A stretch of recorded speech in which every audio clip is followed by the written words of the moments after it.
चलिए, आज जो है हम बहुत तेजी के साथ अध्ययन करेंगे भारत की नदियों के बारे में। सबसे पहले तो हम आपसे यही पूछना चाहेंगे कि सबसे बड़ा भारत में अगर कोई अफवाह तंत्र है तो कौन सा है? सबसे बड़ा अफवाह तंत्र कौन सा है? हाँ, उत्तर भारत का अफवाह तंत्र। उत्तर भारत में आप देखेंगे तो सबसे बड़ी जो अफवाह तंत्र है उसका नाम क्या है? गंगा नदी है। ठीक है ना? ये गंगा नदी भारत की सबसे बड़ी अफवाह तंत्र है। ये देखिए, मेन क्वेश्चन तो यही बनता है कि भारत का सबसे बड़ा अफवाह तंत्र कौन सा है? तो गंगा नदी अफवाह तंत्र, यह भारत का सबसे बड़ा अफवाह तंत्र है। आपसे अगला जो क्वेश्चन पूछा जाएगा वो क्वेश्चन ये है कि अफवाह तंत्र किसे कहते हैं। पहले तो ये जानना होगा। आप लोग ये बताइए कि अफवाह तंत्र क्या है। जब कोई मुख्य नदी और उसकी सहायक नदी एक निश्चित दिशा में प्रवाहित होती है तो इसी को हम क्या कहते हैं? अफवाह तंत्र कहते हैं। अब इसके बाद आप ये भी आप बताइए कि भारत में कितने प्रकार के अफवाह तंत्र पाए जाते हैं? 4 प्रकार के अफवाह तंत्र पाए जाते हैं। उत्तर भारत का अफवाह तंत्र, प्रायद्वीपीय अफवाह तंत्र, तटीय अफवाह तंत्र। हाँ, प्रायद्वीपीय अफवाह तंत्र, उत्तर भारत का अफवाह तंत्र, तटीय अफवाह तंत्र, अंतःस्थलीय अफवाह तंत्र। इसके बाद आइए हम अगले जो पॉइंट में आपको बताए हैं वो आपको बताना होगा कि उत्तर भारत के नदियों की विशेषताएं क्या क्या हैं। उत्तर भारत की नदियों की विशेषताएं क्या हैं?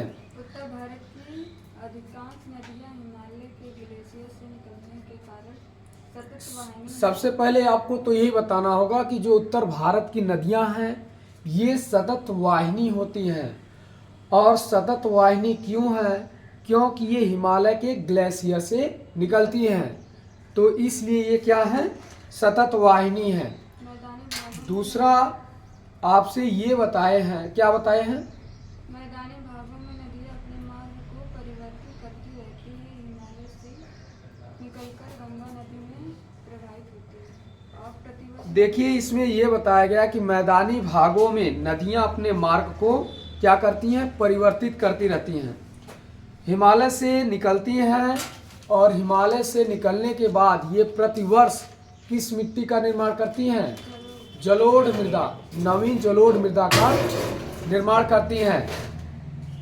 अब इसके बाद हमने आपको बताया है कि गोखुर झील और बिसर का निर्माण कौन सी नदियां करती हैं? गोखुर झील और बिसर का निर्माण कौन सी नदियां करती हैं? जो मध्य गंगा मैदान की नदियां होती हैं वही गोखुर झील और बिसर का निर्माण करती हैं।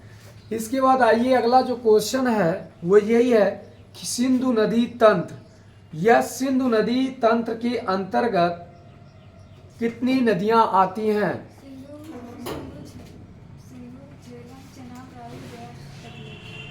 सिंधु, झेलम, चेनाब, रावी, ब्यास, सतलज, ये नदियां सिंधु नदी अफवाह तंत्र के अंतर्गत आती हैं। फिर इसके बाद सिंधु नदी के बारे में आपको बताना है कि सिंधु नदी कहाँ से निकलती है? तिब्बत के मानसरोवर झील से निकलती है। ठीक है ना? और यह किन 2 पहाड़ियों के मध्य प्रवाहित होती है? सिंधु नदी किन 2 पहाड़ियों के मध्य प्रवाहित होती है? लद्दाख और जास्कर के मध्य। किन 2 पहाड़ियों के मध्य प्रवाहित होती है? लद्दाख और जास्कर के मध्य प्रवाहित होती है। और ये सबसे गहरे गार्ज का निर्माण कहाँ पे करती है? बूंजी नामक स्थान पे सबसे गहरे गाज का निर्माण करती है। फिर ये पाकिस्तान में उसी स्थान से वह प्रवेश करती है, यानी बूजी से पाकिस्तान में जाती है। अब बताइए कि सिंधु नदी के मुहाने पर एक फेमस शहर स्थित है, वो कौन सा है? कराची शहर स्थित है। इसके बाद आपको ये बताना होगा कि सिंधु की जो सहायक नदियां हैं वो कौन कौन सी हैं? हाँ, झेलम, चेनाब, रावी, ब्यास, सतलज। इसके अलावा गिलगित और श्योक नदियां हैं। आपको ये भी बताना होगा कि झेलम नदी किन पहाड़ियों के मध्य प्रवाहित होती है? झेलम नदी किन दो पहाड़ियों के मध्य प्रवाहित होती है? ये बहुत जरूरी है आपको याद करना कि सिंधु आपने देखा किन दो नदियों के मध्य प्रवाहित होती है। सिंधु किन दो नदियों के मध्य किन दो पहाड़ियों के मध्य प्रवाहित होती है? आपका लद्दाख और जास्कर के मध्य सिंधु नदी प्रवाहित होती है। तो आपको बताना होगा कि ये झेलम जो नदी है ये किन दो पहाड़ियों के मध्य प्रवाहित होती है? जास्कर और पीर पंजाल के मध्य। देखिए, अगर आप लोग ऐसे नहीं याद करेंगे ना तो बड़ा मुश्किल है। आप लोग ये जो पॉइंट है ये दिमाग में बैठाना होगा। और जास्कर, पीर पंजाल, लद्दाख ये सारे आपको भौतिक प्रदेश में मैपिंग में बताए गए हैं, कहाँ कहाँ पे हैं। तो आप देखिए कि झेलम किन दो पहाड़ियों के मध्य है? पीर पंजाल और जास्कर के मध्य बहती है। इसके बाद आपको ये बताना है कि किस नदी को कश्मीर की हरी भरी सुखद कहा जाता है? झेलम नदी को कहा जाता है।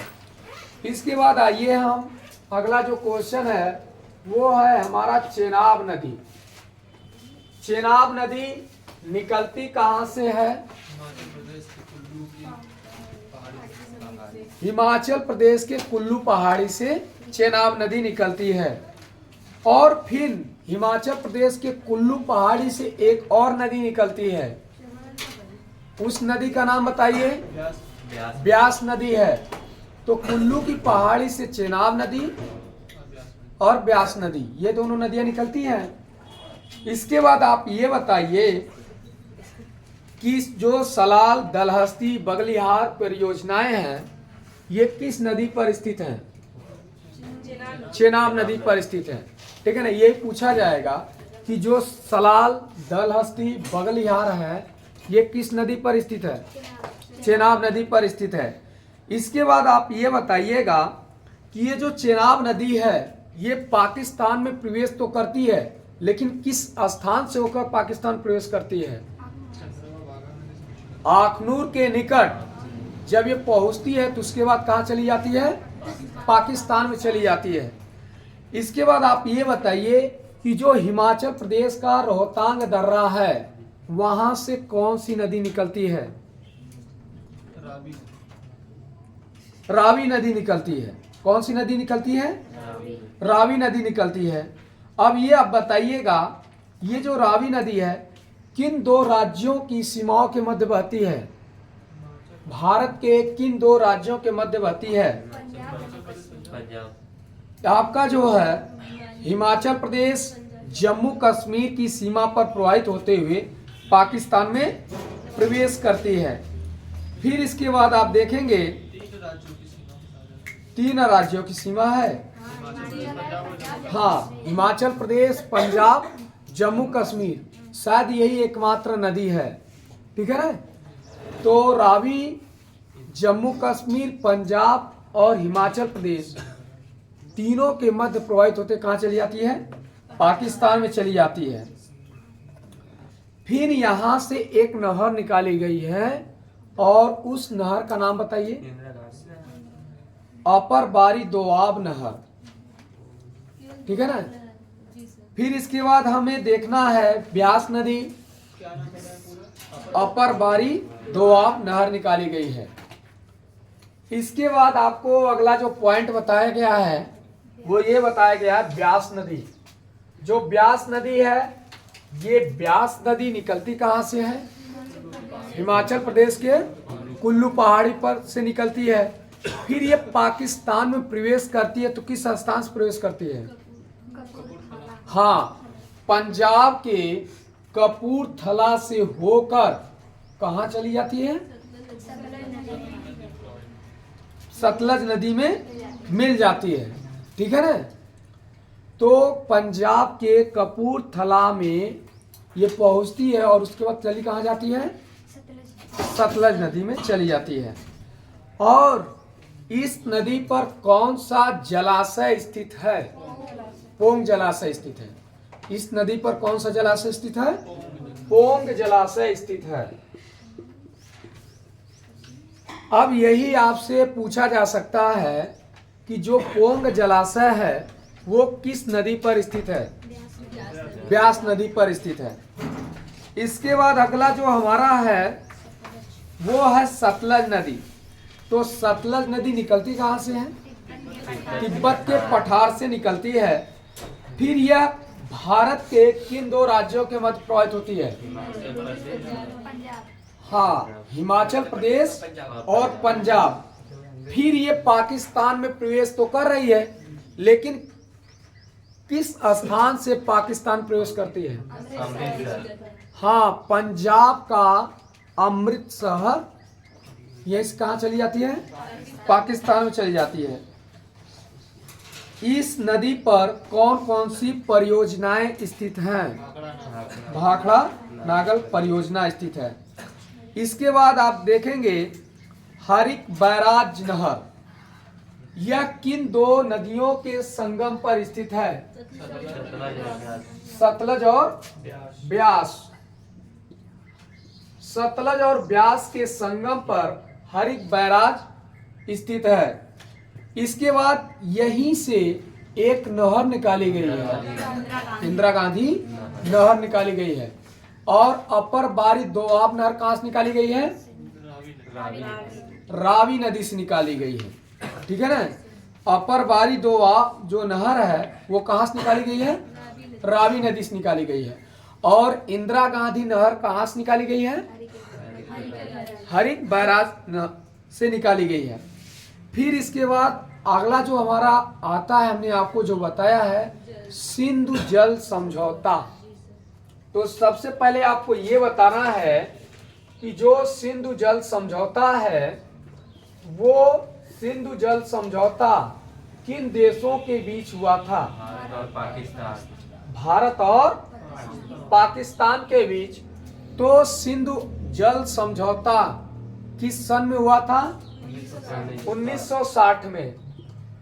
इसमें पहला प्रावधान जो किया गया था वो सिंधु झेलम और चेनाब, कौन कौन सी नदी? सिंधु झेलम चेनाब।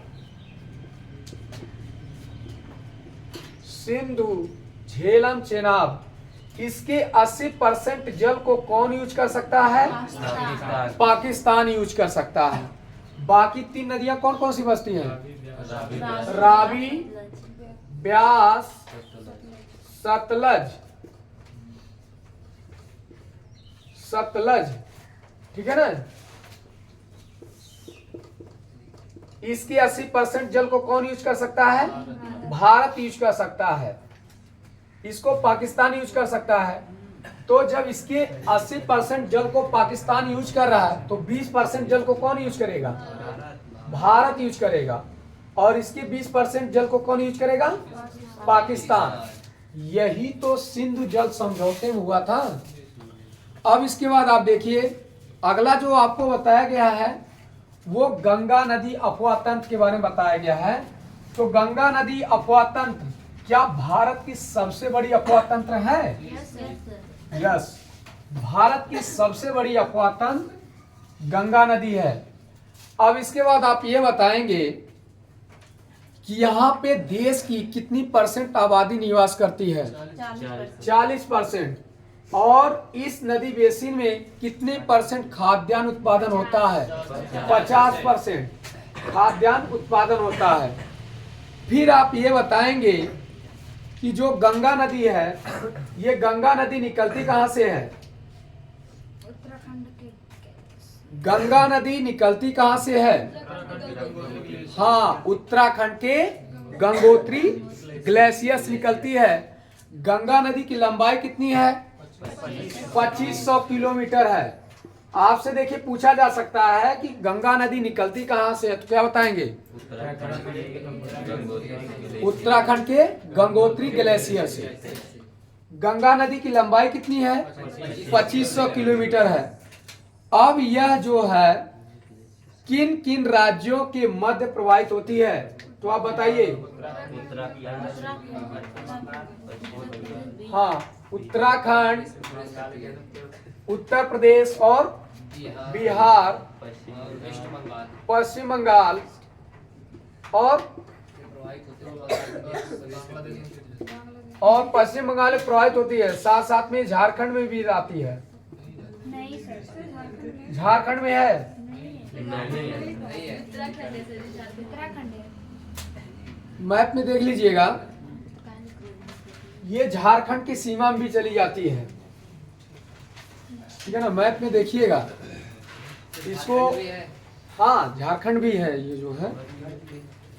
अब देख लीजिएगा, झारखंड की सीमा पे प्रवाहित होती है। ये जो है गंगा जो नदी है वो झारखंड में की सीमा पे प्रवाहित होती है। तो ये आपका जो है प्रवाहित होते हुए कहाँ प्रवेश करती है? बांग्लादेश में प्रवेश करती है। देख लीजिएगा तुरंत आप जो है देखिए, झारखंड में गंगा नदी प्रवाहित होती है कि नहीं होती है? थोड़ा आप लोग देख लेंगे तो क्लियर रहेगा। अब इसके बाद यह नदी जो है सबसे बड़े डेल्टा का निर्माण करती है। इसके बाएं और किनारे पर कई महत्वपूर्ण सहायक नदियां हैं, जिसमें हम आप जानने की कोशिश करते हैं कि झारखंड भी है ना। तो हमने आपको बता दिया है, झारखंड नहीं लिखवाए होंगे तो आप लिख लीजिएगा। हमने पहले बताया था कि उत्तर प्रदेश, बिहार, पश्चिम बंगाल और झारखंड में प्रवाहित होते हुए कहाँ चली जाती है? बांग्लादेश में चली जाती है। ठीक है ना। अब इसके बाद इसकी कई महत्वपूर्ण सहायक नदियां हैं, उन सहायक नदियों के बारे में जानना है।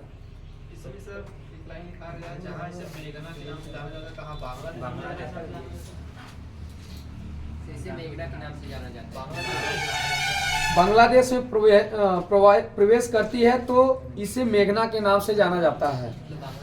हाँ, नहीं, नदी को जो ये ब्रह्मपुत्र नदी को बांग्लादेश में मेघना कहा जाता है। हाँ, मेघना कहा जाता है बांग्लादेश में ही। इसके बाद इसकी जो सहायक नदी है, ये देखिए यहाँ से महत्वपूर्ण क्वेश्चन है। ये जो है 2 पॉइंट है शायद रामगंगा से। ठीक है ना, इसमें स्याही भाई तो नहीं है यार। स्याही है कि नहीं सुनाऊं? तो ये तो वहाँ पर है नहीं सर आपके पास? नहीं है, नहीं। अच्छा ये है, चलिए रामगंगा यही है ना। तो रामगंगा से देखिए मेन पॉइंट क्या बनता है? मेन पॉइंट तो ये बनता है कि ये निकलती कहाँ से है? उत्तराखंड के नैनीताल से निकलती है। यही तो है ना। और यह एक नेशनल पार्क है जिसके मध्य प्रवाहित होती है। उस national Jim Corbett national park. और ये गंगा नदी में कब मिलती है? किस स्थान पे मिलती है गंगा नदी से? कन्नौज के पास। जब ये कन्नौज में जाती है तो किससे मिलती है? गंगा नदी से मिलती है। इसके बाद हम अगला जो नदी है वो हम जानेंगे गोमती नदी। तो गोमती नदी कहाँ से निकलती है? हाँ, उत्तर प्रदेश के पीलीभीत जनपद से निकलती है। देखिए पूछ सकता है, ये देखिए पूछेगा कि जो गोमती नदी है वो निकलती कहाँ से है? उत्तर प्रदेश के पीलीभीत फुलहर झील से निकलती है। फुलहर झील है ना। फिर उसके बाद ये गंगा नदी में कब मिलती है? जब ये गोमती नदी पहुंचती है गाजीपुर में तो मिल जाती है किससे? गंगा नदी से मिल जाती है। तो देखिए एक क्वेश्चन ये बनेगा कि ये गोमती नदी निकलती कहाँ से है और ये गोमती नदी गंगा नदी में मिलती है तो किस स्थान पे जाके मिलती है? कहाँ जाके मिलती है? गाजीपुर में। अब आगे जो है हमारा काली नदी, काली नदी को हम एक और नाम देते हैं, वो क्या नाम है? शारदा नदी है। तो काली नदी को हम किस नाम से जानते हैं? शारदा नदी के नाम से जानते हैं। और यह एक किस नेशनल पार्क के मध्य प्रवाहित होती है? लिखवाए हैं भाई। हाँ, दुधवा नेशनल पार्क के मध्य से प्रवाहित होती है। इसके बाद हमने आपको अगला जो नदी बताया है वो है घाघरा नदी। तो घाघरा नदी ये कहाँ से निकलती है? महान हिमालय से निकलती है और नेपाल में इसे किससे नाम से जाना जाता है? करनाली के नाम से जाना जाता है। फिर आप ये बताइए, ये घाघरा, तो ये नदी जो है घाघरा है, ये गंगा नदी से मिलती है तो किस स्थान पे जाकर मिलती है गंगा नदी से? हाँ, छपरा में जब ये पहुंचती है तो मिलती है किससे? गंगा नदी से मिल जाती है। फिर इसके बाद इसकी कई सहायक नदियां हैं, ठीक है ना? वो सहायक नदियां कौन कौन सी हैं? शारदा, सरयू, राप्ती, ये इसकी सहायक नदियां हैं। इसके बाद आप देखेंगे कि जो अब ये घाघरा नदी जो है मगरमच्छ प्रजनन केंद्र के लिए भी जानी जाती है, लेकिन कहाँ पे? हाँ, बहराइच, बहराइच के समीप इस नदी में कतरनिया घाट है, ठीक है ना? तो बहराइच के समीप कतरनिया घाट, और कतरनिया घाट किसके लिए फेमस है? मगरमच्छ के लिए। देखिए आपसे क्वेश्चन पूछा जा सकता है कि जो कतरनिया घाट है, ये कतरनिया घाट किसके लिए फेमस है? मगरमच्छ के लिए। समझ गए ना? इसके बाद आपसे पूछता है गंडक नदी। ये गंडक नदी निकलती कहाँ से है? तिब्बत के पठार से निकलती है और किसके मध्य प्रवाहित होती है? नेपाल में प्रवाहित होते हुए यूपी और बिहार के मध्य बहती है। और ये गंगा नदी में मिलती है तो किस स्थान से? पटना। जब ये पटना में पहुंचती है तभी गंगा से मिलती है। इसके बाद इस नदी पर जो है एक महत्वपूर्ण अभयारण्य स्थित है, वाल्मीकि अभयारण्य स्थित है। आपसे पूछा जा सकता है कि वाल्मीकि अभयारण्य किस नदी पर स्थित है? तो कौन सा नदी हो जाएगा? वाल्मीकि, गंडक नदी हो जाएगी। फिर आपसे दूसरा क्वेश्चन क्या पूछेगा कि वाल्मीकि अभयारण्य भारत के किस राज्य में स्थित है?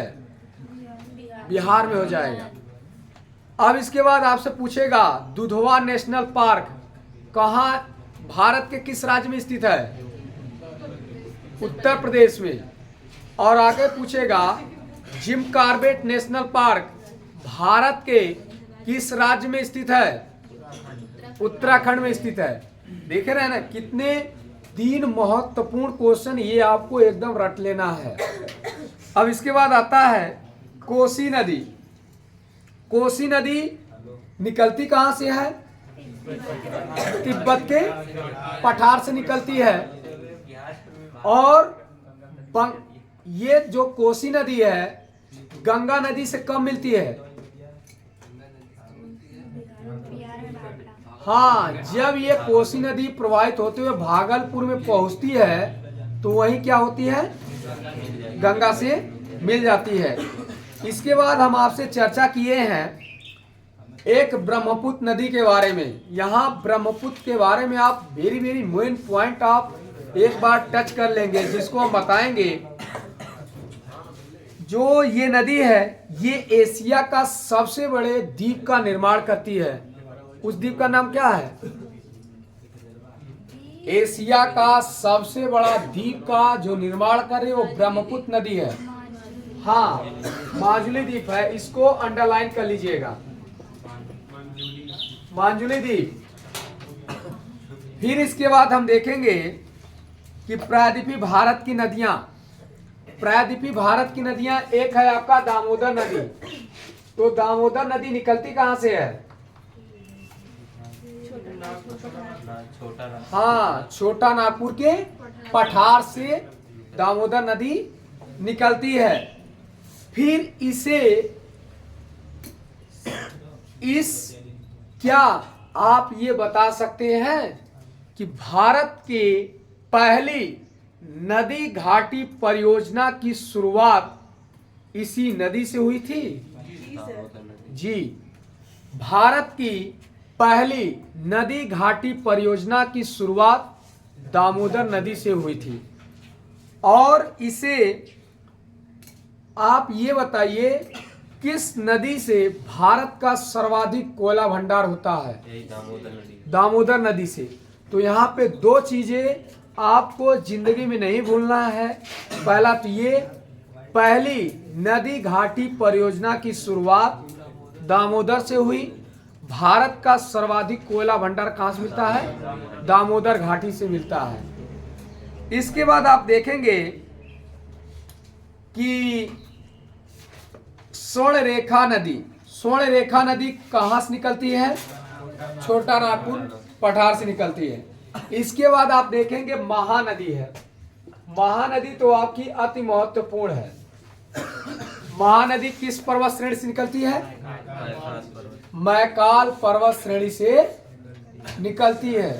महानदी किस पर्वत श्रेणी से निकलती है? मैकाल पर्वत श्रेणी से निकलती है। अब यह मैकाल पर्वत श्रेणी से निकलती तो है, लेकिन आप ये बताइए महानदी के मुहाने पर एक बांध स्थित है, हीराकुंड बांध स्थित है। इसके बाद आप ये देखेंगे गोदावरी नदी है। ये गोदावरी नदी निकलती कहां से है? हाँ, महाराष्ट्र के नासिक जिले से गोदावरी नदी निकलती है। इसके बाद आप ये देखेंगे भारत की दूसरी सबसे बड़ी नदी कौन सी है? गोदावरी नदी है। लेकिन अगर हम पूछें दक्षिण भारत की सबसे बड़ी नदी कौन सी है, क्या बताएंगे? गोदावरी नदी है। तो भारत की दूसरी सबसे बड़ी नदी गोदावरी है और दक्षिण भारत की सबसे बड़ी नदी गोदावरी है। अब यहाँ पे देखिए अगला जो हमारा है वो यही है कि ये बताइए किस नदी के तट पर मदुरई नगर स्थित है? किस नदी के तट पर मदुरई नगर स्थित है? बैकेई नदी। देखिए हमने आपसे पहले कह दिया, अभी तो हम आपसे सीरियल से क्वेश्चन कर रहे थे, लेकिन अब जब करेंगे ना तो पूरा मिक्स करके हम करेंगे, ठीक है ना। किस नदी के तट पर स्थित है? मैगई नदी पर स्थित है। फिर इसके बाद आप ये बताइए जोंग प्रपात किस नदी पर पाया जाता है? कावेरी नदी, ठीक है ना। फिर इसके बाद आप ये बताइएगा नागार्जुन सागर परियोजना किस नदी पर है? कृष्णा नदी पर है। फिर आप ये बताइए जो महाबलेश्वर की पहाड़ी है, महाबलेश्वर की पहाड़ी से कौन सी नदी निकलती है? महाबलेश्वर की पहाड़ी से कौन सी नदी निकलती है? कृष्णा नदी निकलती है। इसके बाद आप ये बताइएगा कि हगारी परियोजना किस नदी पर स्थित है? हगारी परियोजना किस नदी पर स्थित है? तो हो जाएगा तुंगभद्रा। क्या हो जाएगा? तुंगभद्रा, ठीक है ना। इसके बाद जो अगला क्वेश्चन आपसे पूछेंगे वो यही है कि लक्ष्मीबाई परियोजना किस नदी पर स्थित है? बेतवा नदी पर है। देख रहे हैं आपसे आज हम पॉइंटर क्वेश्चन कर रहे हैं, लेकिन आपको हम विस्तार लिखा ही दिए हैं, ठीक है ना। तो यही पूछा जाएगा किस नदी पर लक्ष्मीबाई परियोजना स्थित है। क्या बताएंगे? बेतवा नदी पर स्थित है। फिर आपसे पूछेंगे कि बताइए सोनार किसकी सहायक नदी है? हाँ, के नदी का है। और आपसे पूछा जाएगा कि जो सर्वाधिक भारत का सर्वाधिक मगरमच्छ किस नदी में पाया जाता है? चंबल नदी में पाया जाता है। सोनार नदी, सोनार सहायक नदी है केन की। इसके बाद आपसे अगला जो पूछा जाएगा वो ये है कि जूरी प्रपात किस नदी पर स्थित है? जूरी प्रपात चंबल नदी पर स्थित है। किस नदी पर स्थित है? चंबल नदी पर स्थित है। ये बताइए कि जवाहर सागर, राणा प्रताप सागर किस नदी पर हैं? चंबल नदी पर हैं। ठीक है ना। अब इसके बाद आप ये बताइए कि बेतवा नदी कहाँ से निकलती है? भोपाल से निकलती है। फिर ये बताइए केन बेतवा लिंक की शुरुआत किस सन में की गई? 2005। केन लिंक बेतवा नहर की शुरुआत कब की गई? 2005 में। तो यहाँ पे आप देखेंगे कि 2005 में केन बेतवा लिंक नहर की शुरुआत की गई है। फिर इसके बाद हम अगला जो क्वेश्चन बढ़ते हैं वो हमारा ये है कि यमुना जो है वो कहाँ से निकलती है? हाँ, उत्तराखंड के बंदरपूछ हिमनद से निकलती है। फिर ये किसके मध्य प्रवाहित होती है? उत्तराखंड और हिमाचल प्रदेश। फिर ये कहाँ चली जाती है? दिल्ली और उत्तर प्रदेश में चली जाती है और उत्तर प्रदेश के प्रयागराज में आके गंगा नदी से मिल जाती है। और यही नदी जो है सबसे ज्यादा क्या मानी जाती है? प्रदूषित नदी मानी जाती है।